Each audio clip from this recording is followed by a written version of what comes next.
Afternoon, everyone, and welcome to the Arroyo and to the AMAFCA facility.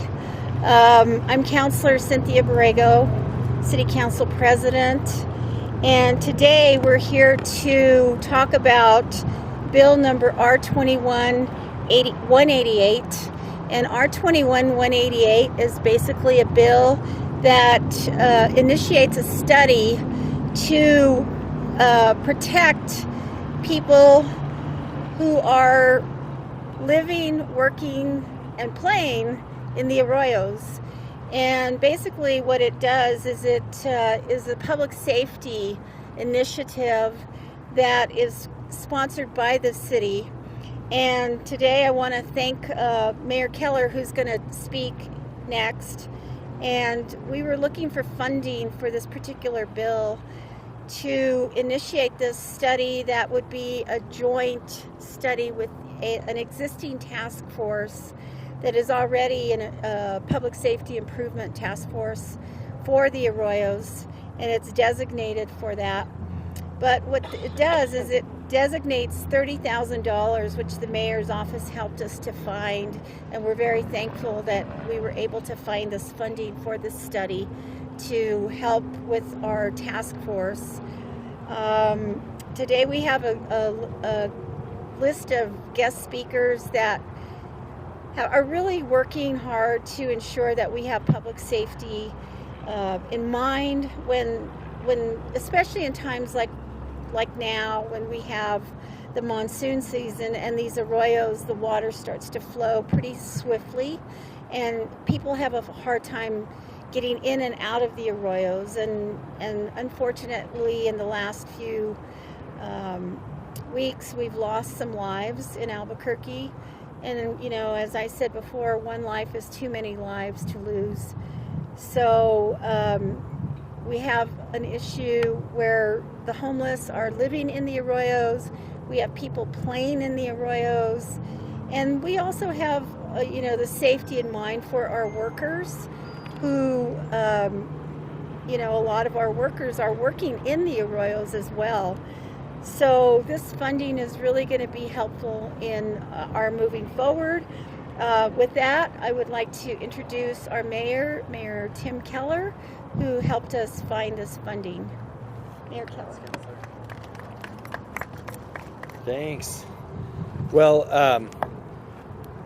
good afternoon, everybody. And I think for us, a couple of things that, I want to share on this. Of course, want to thank Councilor Borrego and Councilor Senna and the rest of council for thinking about this issue. And, what we've seen, obviously, is even last night, right? I mean, we had flash flood warnings and so forth. But I think this goes back a lot further. And, for those of us who were born and raised here, I mean, and actually for generations, we remember things like La Llorona and the stories that we grew up with. And even the Ditches Are Deadly campaign. I mean, I can still see the orange and black bumper sticker on the back of people's car. This is something that for most of us who grew up here, we're very well aware of, right? It clouds up over there, you get out of the arroyos. The challenge is, we haven't done a lot of that education in the last 10 years, frankly. You haven't seen a lot of PSAs about it.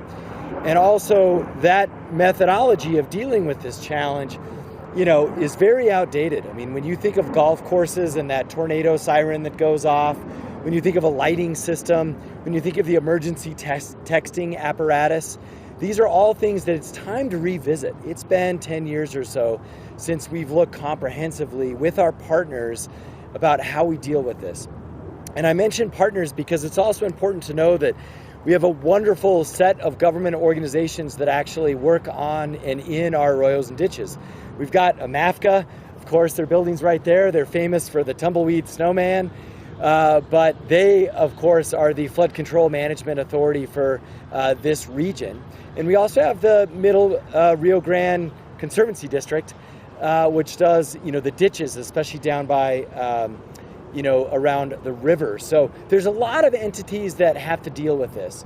And a lot of the land that you see around here is obviously controlled by NMDOT, by the State Department of Transportation. So there's also this need, as you see, in terms of government, when we've got to come together as a task force and just resuscitate our efforts, modernize our efforts across multiple agencies. And that's what this is all about. And of course, it's a Bernalillo County issue. I mean, arroyos have no boundaries, and neither do ditches. And so that's why we're also including our partners over at the county side. So this task force is really going to try and develop a clear, comprehensive, and equitable metro-wide scope on what to do. We're also going to look at particular hazard spots. And we know that, people will shelter or congregate. This has always been the case in our city around arroyos. And you can see examples behind you of, even razor wire and fencing clear, like do not stay here. And we know there's a broader unsheltered challenge, but we also need to separate that from places where people will literally get caught in a flood and die. We never encourage or ever want to see camping there, and we regularly check these areas. But there are so many areas and there are so many folks unsheltered that we can never keep up to date on every single day where they're going to be at. And I think we're talking about another example right there. We don't know the story of that individual, but we do know that this afternoon, if it's raining, there should never be anyone right in that particular location. So this is what we've got to address as we continue to face numerous other challenges in our city. But this is a bright spot. I really appreciate council's leadership on coming up with this and saying it's time. And as a city, we completely agree. I think all of these entities, it's just been a long time since we've updated all of this protocol. And with that, I'll introduce, I think, our next counselor, who is going to provide, I think, a little bit of a West Side perspective. I do want to remind folks, if you live near an arroyo, you get it. But I think a lot of us forget, there's a huge arroyo system on the West Side. And obviously, when we see on the news fire trying to save people in our main diversion channel, that's because they're washed down here typically. They're usually coming from other parts of town. So this really is an issue that affects the entire city. So with a little bit more on that perspective, Councilor Lanson. Thank you for that, Mayor. And for me, also being the chair of the Public Safety Committee, I just want to think about what we are doing as an overall approach to public safety. That when we get calls of those that are in ditches, it doesn't just impact our community and those that are being washed away, but overall our entire city system, as onlookers who witness those that are being swept away are calling even into dispatch, and how it impacts that component of public safety. We don't want to overwhelm that system, but also want to think about how we address this in the future. We're seeing more and more intense weather events. We're seeing many counties even having to declare a state of emergency as flooding is becoming worse. So I see that addressing the issue and thinking about this for the future is not just about what's trying to being addressed right now at this moment, and for those that are in these ditches and arroyos. But I also want to thank just the proactiveness that the city and the mayor and council has done. Throughout the summer, we were really campaigning on Ditch the Ditches and giving out free swim passes for those that actually would sign up through a QR code or through a phone call to say that, as kids through the summer, we promise to not play in our ditches and understand that the danger of ditches and arroyos have, and the city will sponsor you to actually swim for free throughout the summer. And I believe it's still ongoing at places like the West Mesa Aquatic Center. So for me, it's an overall component of how we're addressing this and how we have to be proactive. As we know, there was reports and studies stating that we are in a dire situation when it comes to climate crisis, and that things will only get worse in terms of weather events. So let's be proactive. I'm excited to see what the study really reveals and what we can be doing to be proactive and thinking about how we keep our communities safe. But in the meantime, I really implore our families, our communities, that you should not be in these ditches. And for the kids who believe that it is a play place, it is not. And you can continue to sign up for those free swim passes.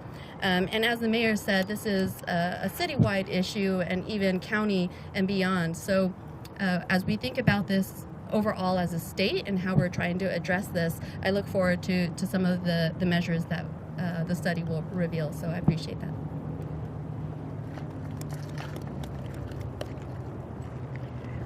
Thank you, Mayor Keller, Honorable Mayor Keller, for listening to us and understanding how important this issue is. Thank you to Councilor Lan Senna, who is our Public Safety Committee Director, and she has actually been very supportive, or rather chairwoman, and she's been very supportive of this effort. People who are on the front lines of almost 100 miles of arroyos that we have in our city and I want to introduce them and ask them to also come up. Pat Montoya, Pat, if you just join us, and also Brad Bingham from AMAFCA, and also the people who are really out there when there are crises, and always watching the arroyos. In addition is Albuquerque Fire and Rescue, and I would like to introduce our chief, Jean Gallegos. Thank you, Council Presidents Borrego and Mayor Keller. So with Albuquerque Fire Rescue, anytime there is a swiftwater event that happens, we deploy over or between 20 to 30 different apparatus to around 10 different locations throughout the city. Again, as they were saying, over 100 miles of arroyos. Again, it's a large span that we need to protect, and we're all about this study to try and gather more information on how we can protect the citizens of Albuquerque, and even just as important, the firefighters that are deploying these safety measures to save another person's life. Again, all the information that we can gather to put them out of harm's way and to notify the public so that they are not in the arroyos and putting themselves in harm's way, whether they be working in there or they just have the proper warning system in order to get out fast enough. Again, we're looking forward to this study and to gather information and to improve our system to protect the citizens of Albuquerque and the firefighters. Thank you. Thank you. As you can see, public safety comes in many different forms, and this is a huge effort on many multidisciplinary, multi-agency effort, and we look forward to the results of the study and what they're maybe doing in some other cities. And with that, this concludes our press conference, and we're happy to answer any questions. Mayor Keller, can you break down this study for me? Because I quite don't understand. It's $30,000. What are we looking for in this study exactly? Sure, Cindy, you can start if you want. Sure, I'd love to start since it was actually my bill. Yeah, we're looking at alternatives for saving lives and what are some possibilities. And I was just talking with the chief earlier today. We were talking about what some other cities do and what are some of the things that Albuquerque can implement to be more proactive. What are some of the things other cities do, just so we can give examples to the public? Chief, would you like to address that? Thank you, Council President Borrego. Yeah, so other cities, again, everybody has their different dynamics that they're working within. And some such as Seattle, their Arroyo system, they have an alerting system, again, underneath the bridges or at specific locations throughout their city. That's whenever a flash flood warning is or being alerted, that those alerting systems, whether it be lights or sirens, go off, and to alert the people, hey, there's potentially a flash flood, a lot of water coming to your location. And again, because as we know, flash floods are very unpredictable and they're very dangerous and deadly. So again, these systems are again in place to warn them as soon as possible and with advanced notice as possible. So. Hey, Chief, can you real quick say, you mentioned how many apparatus go out when there's one of these calls and somebody's in the arroyo. How taxing is that for your department to resource intensive? I mean, it looks like a lot of people in a lot of places all at once. Absolutely, great question. And yes, there is a large number of units that are pulled from other responding, emergencies. 20 to 30 different units are pulled out and sent to 7 to 10 different locations throughout the city to set up this swiftwater rescue operation. And that's between 40 to 80 personnel, again, depending on where the person was spotted. So, and again, that's on top of with rain comes, there's power outages, there's car accidents, there's still heart attacks, strokes, everything else, structure fires that come into play while this operation is in place. So again, our guys do an extensive amount of training and are prepared for this type of events. So regardless of what's going on, our department's here to serve and we're ready for it. But again, it still is a little bit taxing on our departments. But again, that's what we're here to do. Thank you, Chief. Any other questions? And real quick, Council President Borrego, where are we at in the process? You said there is this bill. Where are we at? When do we think this study will actually start? And when will we get the results? There is an existing task force, and so actually we will be looking at the membership in this bill that's going to pass tonight. Once it's adopted, then we can initiate that the task force gets started and the funding is allocated. And the study we think will last how long? We're hoping we can complete it within 6 months, but I would say 6 months to a year. Where did the $30,000 come from? Mayor, I believe that came from the general fund, right? Kind of, yeah, leftovers, cobbled it together. It's not too much. Thank you all for being out here today.